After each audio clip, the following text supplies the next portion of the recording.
this is John from Trackspec Motorsports. I'm the owner, and this is Kevin from Trackspec Motorsports. He's the designer of this cage. Today we're going to talk about the S197 Mustang 05 to 14 full roll cage kit that we have to offer. Let's go take a look.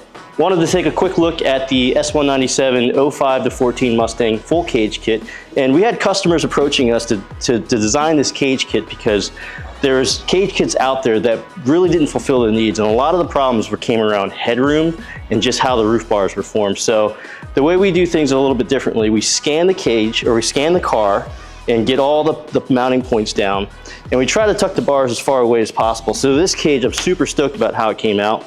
So we always include a handlebar up here to get in and out of the car easily. So when you get in, I mean, you can just see how much headroom there is here. We tuck the bar super high, right, Kevin? So what exactly did you have to do? What were you faced with when we first came out and started designing this cage? What was the first phase? So the first phase after getting the whole scan is to just plot points in the computer to figure out where the bar could go. And then what I did was I just transferred it over to the cage building program so I could actually produce the bar in real life.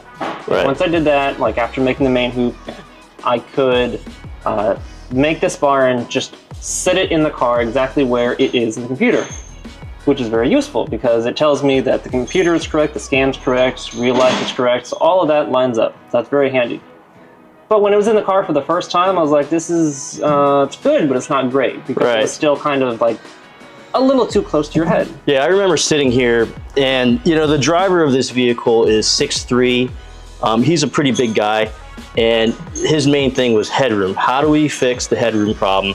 And we were able to tuck the bar right up against the A pillar or the B pillar in the roof line here pretty well, but it just wasn't good enough, and we knew we could do better. So we sat there, put our heads together, looked at the car, looked at the scan to see what we could do. What did you end up doing, Kev? Well, after figuring out what options we had was basically to go either way high up or way on the side, I'm like, the only option is to really do both and go into the car. So this car, different than some others, has this cavity up in here, which is good for like a normal car, but in this case, it was pushing our roll bar a little too far down. So all I did was I'm like, hey, there's space right there. So I looked at the scan, I looked at the car, and I'm like, I have the space to push this bar up into that cavity. So all I had to do in the car was just cut the cavity, and in the scan, I just pushed the bar beyond the bounds of the scan so I could see that, yes, this is available space. And yes, all I had to do was cut this much of it. So there it is. The bar itself now just gets tucked into that cavity away from your head. Right. So you essentially have almost, if not the same amount of headroom that you would have had without a cage in here, because we tucked the bar super far in there into a cavity that didn't exist before.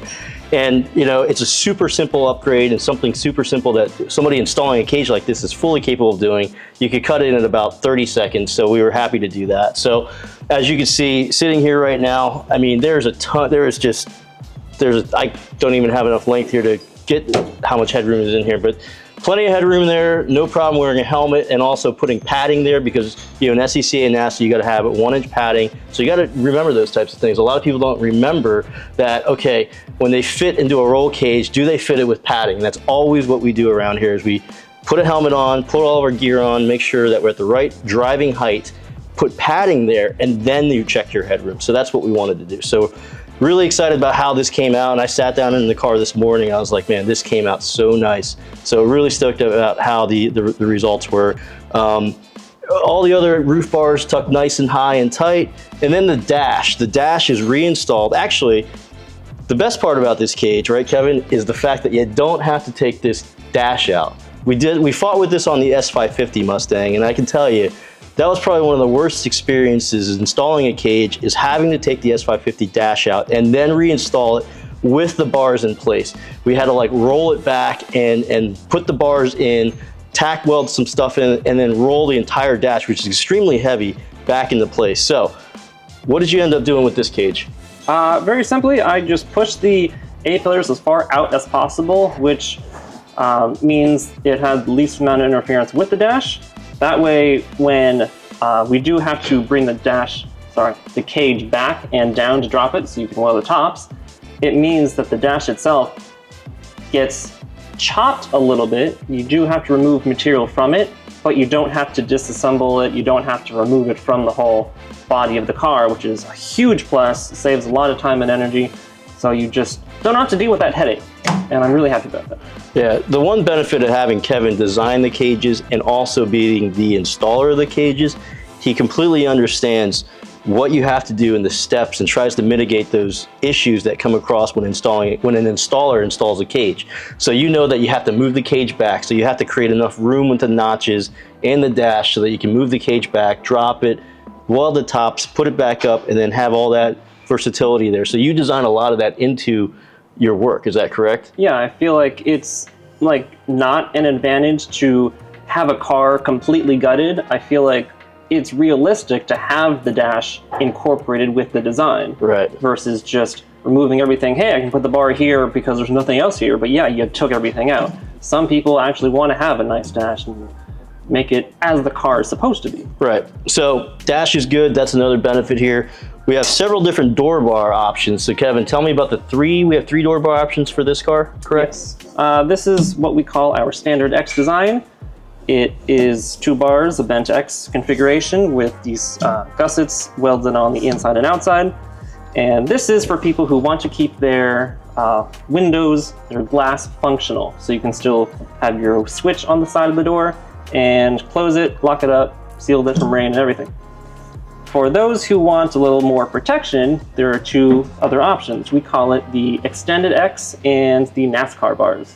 So the Extended X is very similar to this, although it protrudes further into the door. So yes, you do cut it out to make space for it, and it has larger gussets and another reinforcement tube that connects to our sill bar.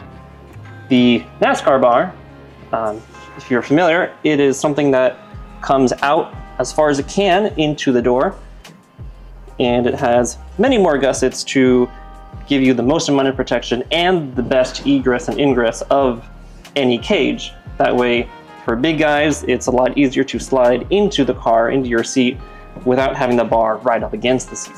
Right, so my favorite is a NASCAR style door bar. I just have personal preference. Racing in a car with X door bars, a Corvette for many, many years, we are going to be ripping that cage out and I am putting in NASCAR door bars because that is just my personal preference. It's a little easier to get in and out of, but again, there's give and take with certain priorities that you have. If a driver wants to keep the windows, they're going to have to run the standard X door bars. If they want a little bit more room and they still want an X style door bar, then they go with the extended. And then if they want the most amount of room for ingress and egress, then we go with the NASCAR. So a couple options for you there. One other important part about the NASCAR bars is that the design of those is so critical, whereas we make sure that the bars each bar only has 2 bends in it, so that the bar comes out. That's a great point. But it does not have an S-bend in this section, because the whole point of the protection is so that when there's a force being applied here, there is not these 2 compound bends right next to each other that could fail. Right, creating a twisting force. That these bars are straight. They go into the main hoop and they're the strongest possible shape that they can be. And under compression. Yeah. So a couple door bar options for you there. But yeah, you can see I was able to slip into the X-style door bars pretty easily, but if you want a little bit more room, that's another option. So we're gonna grab a handlebar, and then we have a FIA style bar here that comes standard. And let's take a look at the rear section of the cage. One last point that we love that we put in this cage is a lot of cages go to the wheel well section, and we just don't feel like that's the strongest part of the car for the kickers to come down to. So Kevin, you decided to put these kickers coming down to the strongest part of the car into the strut section, right? Yes. A couple benefits there. What are they? If you are running coilovers on your Mustang, you now have the added strength of the cage tying the rest of the car together. So your coilovers have more strength tied to the rest of the car. Right, so much stiffer chassis, you stiffen everything up, because with a coilover system, you're gonna have all the load and all the force of the vehicle and the weight onto that, and you're gonna have flex on the strut tower. So we box all that in, and all that comes pre-prepared. So the boxes come pre-welded, pre-bent, ready to go. They just slip right onto the tops of the shock towers, and then you just start stitch welding around it and fully weld it. and then we tie in both sides with a strut bar that goes across, you can see there, and then we also land the cage in that area there, so it's fully tied in from all different directions. So lots of strength in the cage, but also the other side benefit of that is lots of strength in the suspension also. So, but overall, I think this cage came out really well. If you're racing an SCCA, NASA, Trans Am, GLTC, any type of time attack, it's a great idea to get a cage of this caliber. It comes with optional, the dimple die is ready to go. So these can be ordered as an option. Also the foot bars there, another option that goes to the floorboards there to get the maximum protection for your legs. So overall, if you're looking for a SCCA NASA legal cage and you want to hit the easy button, these cages come pre-welded for the main hoop, and they come pre-bent, CNC notched, machined, and ready to go in. You should not have to touch any bars. They're already pre-bent. You just hold and weld. So if you have any other questions, you could reach us at trackspecmotorsports.com, and these are available online for order. So for those of you not looking for a full welded cage like we have behind us here, we also offer a 4-point bolt-in cage here. So for those looking for something for track days and doing leisure track events and stuff like that, this is a 4-point bolt-in for the S197 05 to 14 Mustang. We build the main hoop that goes all the way up to the headliner, so a nice tight fit. And then we also mount to the strongest points in the car. So it's a super easy install, mounts to the frame of the car, and also features some other things like the X-brace here and some dimple die gussetings for some nice style and some strength. If you have any questions about this is our prototype here. These bars are not included. These are just braces because it's obviously just a prototype. These will not be part of the production model, but this is coming out shortly. If you have any questions, you can reach us at trackspecmotorsports.com.